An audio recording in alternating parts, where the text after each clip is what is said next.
सूत जी बोले, शौनक, जो श्रवण, कीर्तन और मनन इन तीनों साधनों के अनुष्ठान से समर्थ ना हो, वह भगवान शिव के लिंग एवं मूर्ति की स्थापना करके नित्य उसकी पूजा करे तो संसार सागर से पार हो सकता है, अथवा छल न करते हुए अपनी शक्ति के अनुसार धनराशि ले जाए और उसे शिवलिंग अथवा शिव मूर्ति की सेवा में अर्पित कर दे। साथ ही निरंतर उस लिंग एवं मूर्ति की पूजा भी करे। उसके लिए भक्ति भाव से मंडप, गोपुर, तीर्थ, मठ एवं क्षेत्र की स्थापना करे तथा उत्सव रचाए। वस्त्र, गंध, पुष्प, धूप, दीप तथा पुआ और शाक आदि व्यंजनों से युक्त भली भांति भक्ष भोजन अन्य नैवेद्य के रूप में समर्पित करे। छत्र, ध्वजा, व्यंजन, चामर तथा अन्य अंगों सहित राजोपचार की भांति सब सामान भगवान शिव के लिंग एवं मूर्ति को चढ़ाएं। प्रदक्षिणा, नमस्कार तथा यथाशक्ति जप करें। आवाहन से लेकर विसर्जन तक सारा कार्य प्रतिदिन भक्ति भाव से संपन्न करें।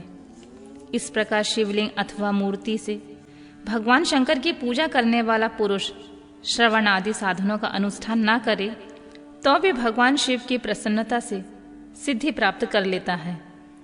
पहले के बहुत से महात्मा पुरुष लिंग तथा शिव मूर्ति पूजा करने मात्र से ही भवबंधन से मुक्त हो चुके हैं।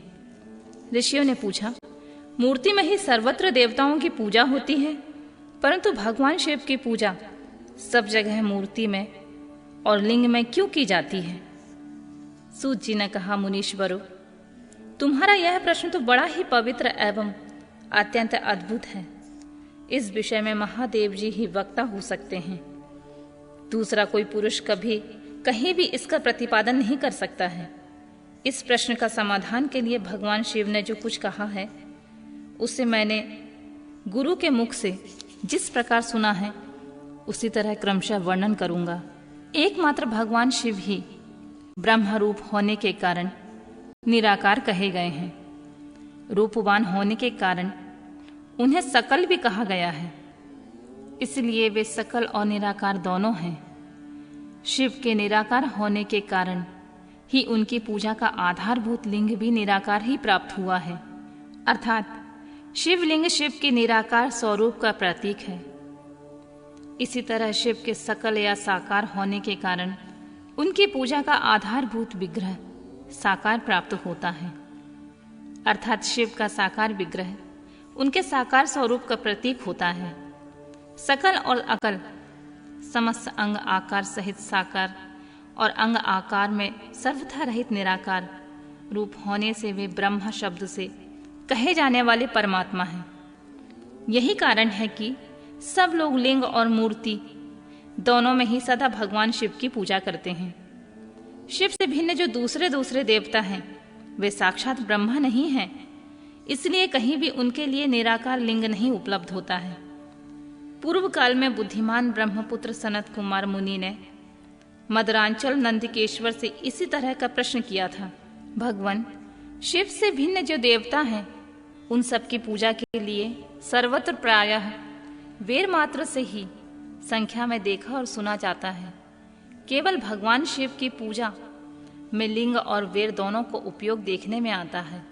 अतः कल्याणमय नंदिकेश्वर, इस विषय में जो तत्व की बात हो उसे मुझे इस प्रकार बताइए जिससे अच्छी तरह मुझे समझ में आ जाए। निष्पाप ब्रह्म कुमार, आपके इस प्रश्न का उत्तर हम लोग के द्वारा कोई उत्तर नहीं दिया जा सकता, क्योंकि यह गोपनीय विषय है। लिंग साक्षात ब्रह्मा का प्रतीक है तथा आप शिव भक्त हैं, इसलिए इस विषय में भगवान शिव ने कुछ बताया है उसे ही आपके समक्ष कहता हूं। भगवान शिव ब्रह्म स्वरूप एवं निष्कल है, इसलिए उन्हीं की पूजा में निराकार लिंग का उपयोग होता है। संपूर्ण वेदों का भी यही मत है। सनत कुमार बोले, महाभाग योगींद्र, आपने भगवान शिव तथा दूसरे देवताओं के पूजन में लिंग और वैर के प्रचार का जो रहस्य विभाग पूर्वक बताया है वह यथार्थ है। इसलिए लिंग और वैर की आदि की उत्पत्ति का जो उत्तम वृतांत है उसी को मैं इस समय सुनना चाहता हूँ। लिंग के प्राकट्य का रहस्य सूचित करने वाला प्रसंग मुझे सुनाइए। इसके उत्तर में नंदिकेश्वर ने भगवान महादेव की निराकार स्वरूप लिंग के आविर्भाव का प्रसंग सुनाना आरंभ किया। उन्होंने ब्रह्मा तथा विष्णु के विवाद, देवताओं की व्याकुलता एवं चिंता, देवताओं का दिव्य कैलाश शिखर पर गमन, उनके द्वारा चंद्रशेखर महादेव का स्तवन, देवताओं से प्रेरित हुए महादेव जी का ब्रह्मा और विष्णु के विवाद स्थल में आगमन तथा दोनों के बीच निराकार आदि अंतर रहित भीषण अग्नि स्तंभ के रूप में उनका आविर्भाव आदि प्रसंगों की कथा कही गई। तदनंतर श्री ब्रह्मा और विष्णु दोनों के द्वारा उस ज्योतिर्मय स्तंभ की ऊंचाई और गहराई की थाह लेने की चेष्टा से एवं केतकी के पुण्य से शाप वरदान आदि के प्रसंग भी सुनाए।